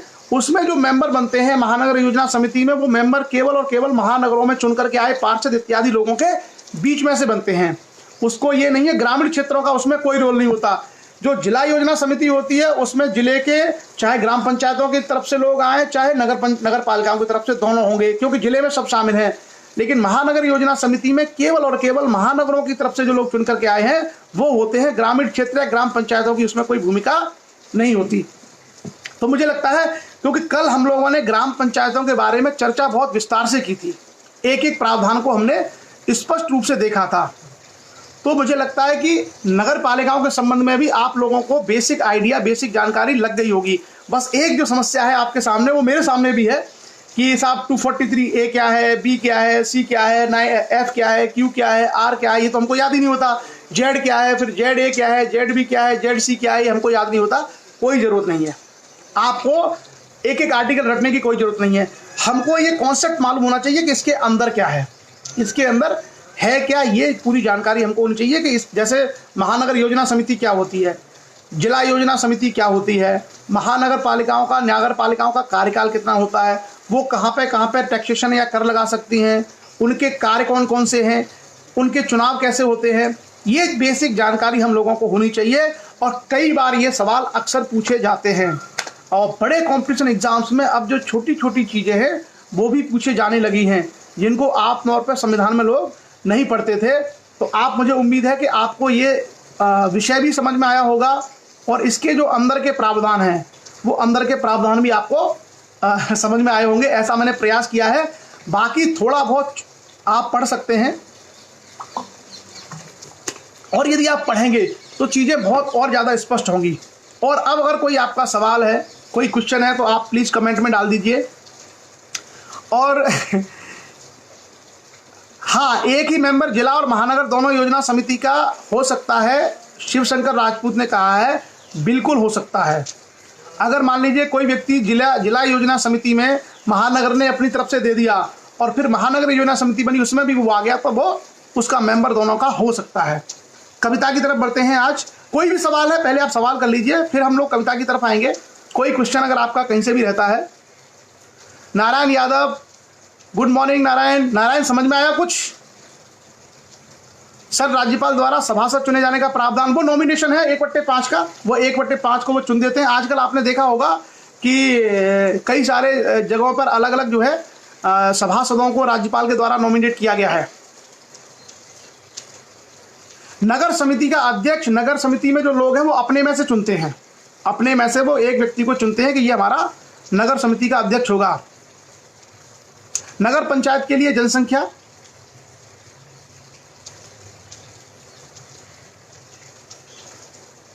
जिला योजना समिति के सदस्य कौन हो सकते हैं, योगेश ने यह सवाल पूछा है। जिला योजना समिति के जो मेंबर्स हैं वो जो ग्राम पंचायतों से जो चुन के लोग आए हैं उनमें से, और प्लस जो नगर पालिकाओं में से चुन के आए हैं उनमें से, दोनों तरफ से वो मेंबर आते हैं। शशि यादव के पहले के आर्टिकल छूट गए। शशि, आप चाहो तो पीछे चले जाना, इसी पर फेसबुक पेज पर कई सारे वीडियोज पड़े हुए हैं। हालांकि पूरा संविधान इस पर नहीं है, संविधान के बहुत सारे प्रावधान इस फेसबुक पेज पर नहीं है। मैंने अपनी आईडी पर जो सेशन लिए थे उसमें थे। शायद हम लोग कोशिश करेंगे कि बाद में इसी पेज पर उनको शेयर कर दिया जाए, ताकि एक ही जगह पूरा संविधान आपको विधिवत व्याख्यात्मक रूप से मिल जाए। जो उपाध्यक्ष होगा मोनू नरवरिया, वो उपाध्यक्ष को उसका कार्यभार दे दिया जाएगा। क्लियर? तो चलिए, और कोई भी सवाल आपका रहता है, मैं कविता की तैयारी करता हूं।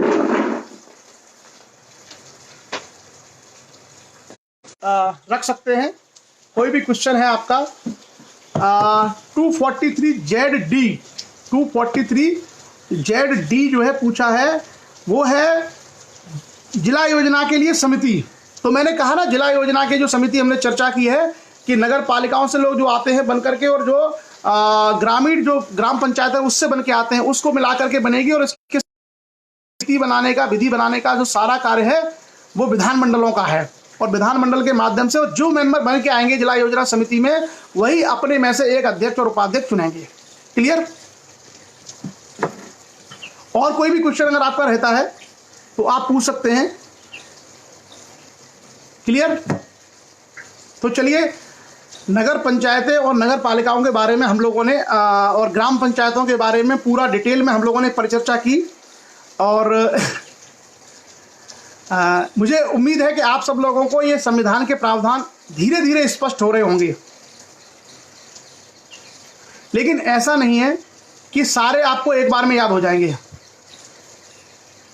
सारे प्रावधान एक बार में याद नहीं होंगे। हम लोग भी जब पढ़ते थे, हम लोग भी जब तैयारी करते थे, तो हमको कई बार पढ़ने पड़ते थे, हम लोग उनको कई बार पढ़ते थे। और आज भी देखिए, मैं संविधान की किताब अपने सामने रखता हूं, जब आपके सामने डिस्कस करता हूं, ताकि मैं किसी प्रोविजन को देख लूं अगर मुझे याद नहीं है तो एक बार में आपको कुछ समझ में आएगा।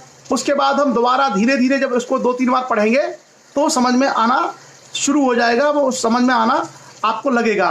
कोशिश आप लोग ये करिए कि संविधान जैसी चीज़ों को तो पढ़ते रहें। जब भी हमें समय मिले तो संविधान जैसे विषयों को हम लोग पढ़ते रहें। कम से कम ये इतनी महत्वपूर्ण चीज़ें हैं जिनकी जानकारी होना सिर्फ इसलिए नहीं कि हम विद्यार्थी हैं या IAS इत्यादि की तैयारी कर रहे हैं, हम एक आम इंसान हैं। अगर हम पढ़े लिखे हैं तो भी हम लोग इसकी तैयारी कर सकते हैं। अनीस ने कहा है कि नगर पालिका के अध्यक्ष को हटाया जा सकता है अगर अप्रत्यक्ष रूप से चुनाव हुआ है और मेंबर्स के द्वारा, तो मेंबर प्रस्ताव लाके उसको हटा सकते हैं। क्लियर? चलिए तो कविता की तरफ बढ़ा जाए। अब हम लोग आते हैं अपने सेशन में। मेरी कविता आप लोग भेज सकते हैं, कोई भी, मैंने नंबर दिया हुआ है।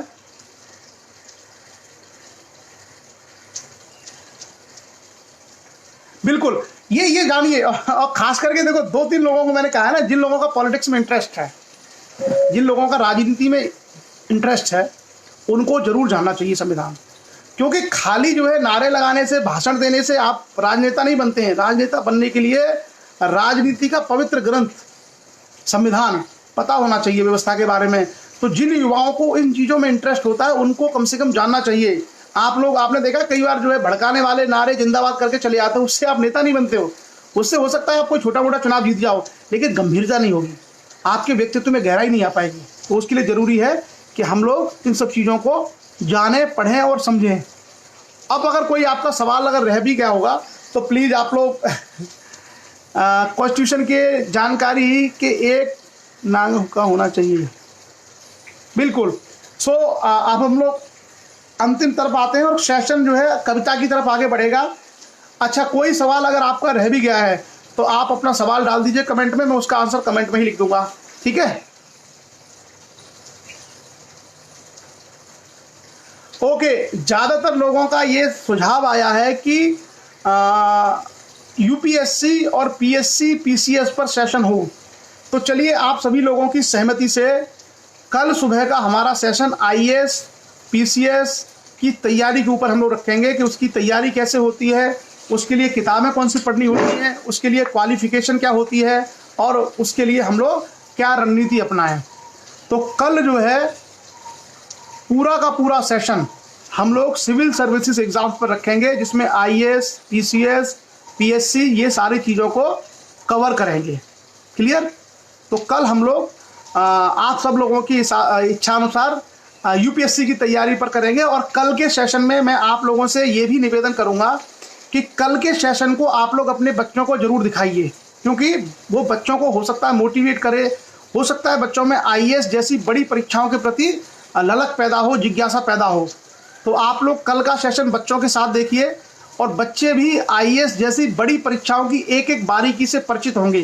कल के सेशन में मैं आपको बताऊंगा कि IAS PCS क्या होता है, उसके लिए क्या उम्र होती है, उसके लिए हम कब कब अप्लाई करते हैं, उसके लिए कैसे तैयारी की जाती है, टीचिंग और रीडिंग मटेरियल जो बुक्स हैं वो कौन सी होनी चाहिए, ये सारी चीज़ों पर हम लोग कल चर्चा करेंगे। तो आप सभी लोग तैयार रहिए बच्चों के साथ में। और ये आवश्यक नहीं है कि आपके जो बच्चे हैं वो बच्चे ग्रेजुएशन वाले हों, आप 7th 8th 9th 10th में पढ़ने वाले बच्चों को भी दिखाइए। क्यों? क्योंकि अगर वो 7th 8th या 9th का बच्चा अगर आज उसके मन में ये विचार आ जाता है कि मुझे IAS बनना है, तो हो सकता है वो 10 साल बाद IAS बन जाए। क्लियर? तो आप सब लोग कल बच्चों के साथ तैयार रहिए।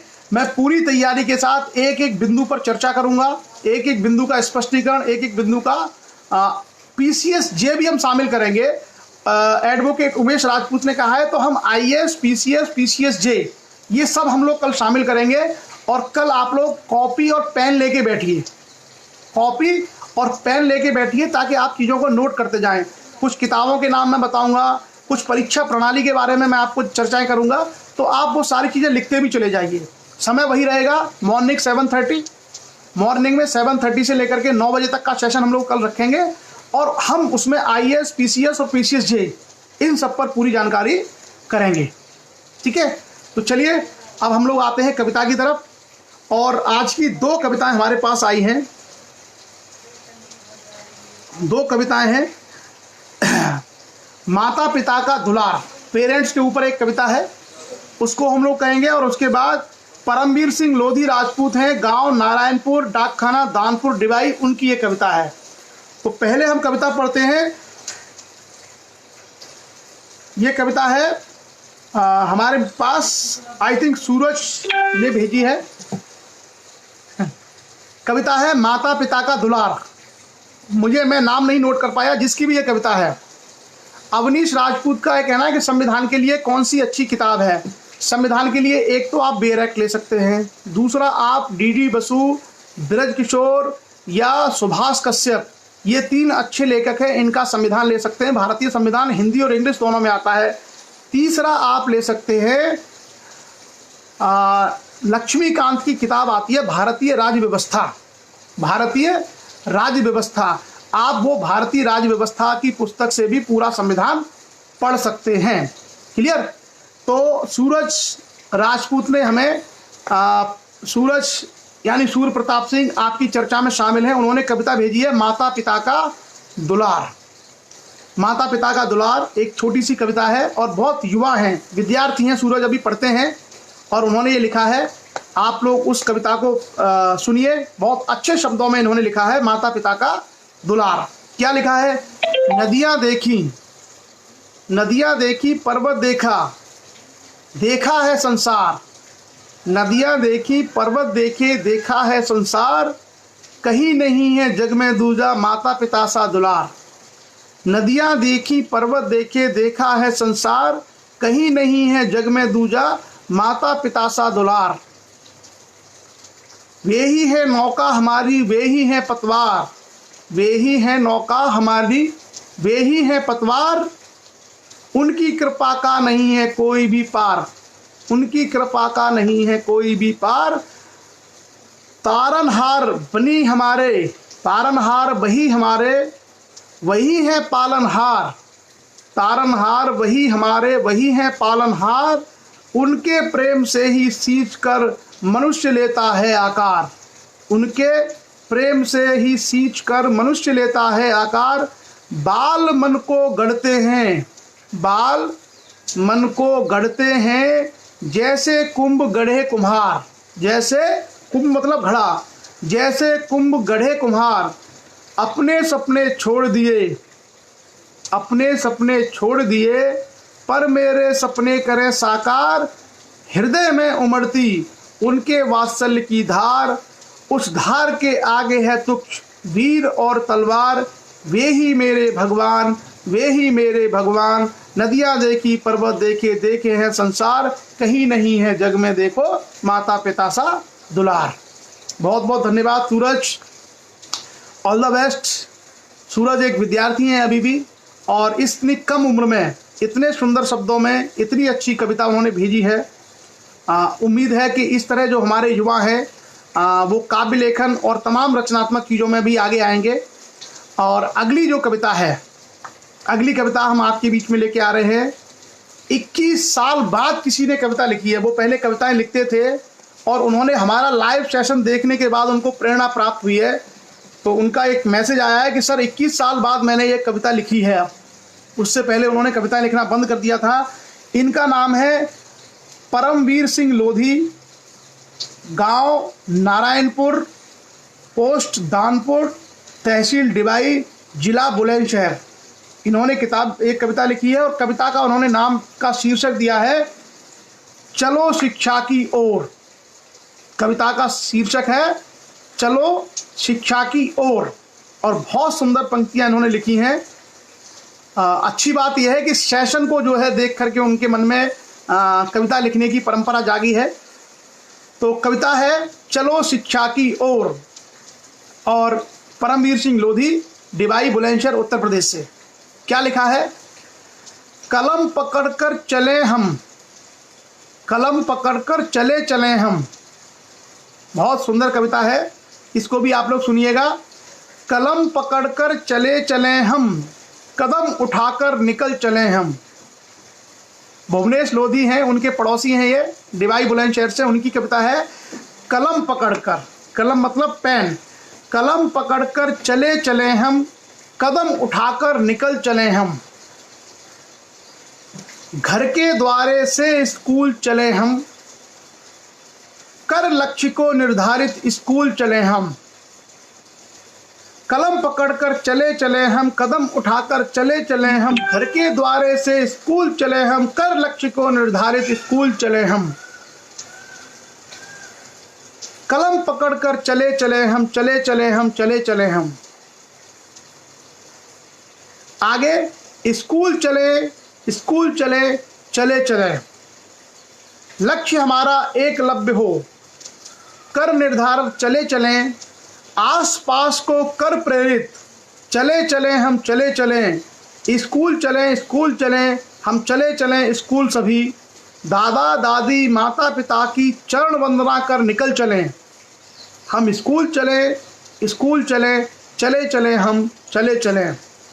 तभी पहुँचें स्कूल प्रांगण, चरणों को गुरु को स्पर्श करें सभी। चरणों को गुरु के स्पर्श करें सभी। शीश झुकाकर करें निवेदन, गुरुवर शिक्षा प्रदान करो। शीश झुकाकर करें निवेदन, गुरुवर शिक्षा प्रदान करो। करो कभी ना गुरुओं को अपमानित, करो कभी ना गुरुओं को अपमानित। सदा करो सम्मान सभी का, सदा करो सम्मान सभी का। स्कूल चलें, स्कूल चले, चले चले हम स्कूल चलें। पढ़ लिख कर विवेकानंद बने और बने कलाम सभी। पढ़ लिख कर विवेकानंद बने और बने कलाम सभी। कर जीवन को शिक्षित, धन्य बने महान सभी। कर जीवन को शिक्षित, धन्य बने महान सभी। लक्ष्य बनाकर करें सुनिश्चित, लक्ष्य बनाकर करें सुनिश्चित। शुद्ध चरित्रों का निर्माण सभी। लक्ष्य बनाकर करें सुनिश्चित, करें लक्ष्य का सम्मान सभी। स्कूल चलें, स्कूल चलें, चले चलें हम स्कूल चलें। ये परमवीर सिंह लोधी जी, बहुत बहुत धन्यवाद। शायद आप हमारी चर्चा में नहीं है, किसी विद्यार्थी के माध्यम से उन्होंने ये कविता हमको भेजी है और उनका ये कहना है कि 21 साल बाद सर मैंने कविता लिखी है। उन्होंने पहले कभी लिखते होंगे तो एक बहुत बड़ी प्रेरणा, किसी ने शायद मोबाइल पर वो सेशन देखते होंगे किसी दूसरे बच्चे का, वहाँ से उनको प्रेरणा मिली और अपनी कविता लिख करके उन्होंने हमारे पास भेजी है। तो इस सेशन के माध्यम से उनको भी बहुत बहुत धन्यवाद देते हैं। परमवीर लोधी जी को, सूरज को बहुत बहुत धन्यवाद। दोनों लोगों ने अच्छी कविताएं भेजी और आप सभी लोगों ने हमारा जो समय है सेशन का वो लगभग पूरा हो गया। नगर पालिकाओं के बारे में हमने पूरी संवैधानिक चर्चा की और जो मैंने आपसे कहा था कि एक सवाल मैंने आपको दिया था कि महान जो मगध साम्राज्य था उसके जो राजा थे उन राजाओं के बारे में आप सोचिएगा और भारत के इतिहास के बारे में एक तार्किक दृष्टि डालिए कि क्या क्या रहा होगा। वो मैंने प्रश्न आपके लिए छोड़ दिया है और आज के सेशन को अब हम लोग यहीं विराम देंगे। आप सब लोगों ने बहुत महत्वपूर्ण समय इस चर्चा के लिए दिया, उसके लिए आप सभी लोगों का बहुत बहुत धन्यवाद। शिक्षा के लिए प्रेरित करती अच्छी कविता, बहुत बहुत बधाई। शाम को हम लोग कल का सेशन मुझे लगा सबको अच्छा लगा था। काफ़ी लोग थे कल पाखंडों के ऊपर, अंधविश्वास और सामाजिक कृतियों के ऊपर काफ़ी लोगों को वो सेशन अच्छा लगा। बहुत लोगों ने चीज़ें भेजी हैं। तो आज शाम को हम लोग फिर इतिहास पर चलेंगे और भारत में भारतीय इतिहास का मध्यकाल की आज शुरुआत करेंगे और मध्यकाल में हम देखेंगे कि भारत पर किस प्रकार से अरबों ने आक्रमण किया, उसके बाद गजनवी आए, उसके बाद गौरी आए और उसके बाद तुर्क सुल्तान आए और साथ ही साथ जो भारत के राजा थे उनकी क्या क्या स्थिति थी, इस पर भी हम लोग चर्चा आज आरंभ करेंगे। आप सभी लोगों का पुनः बहुत बहुत आभार, बहुत बहुत धन्यवाद। आज के लिए बस इतना ही। आप सभी का दिन शुभ हो। जय हिंद।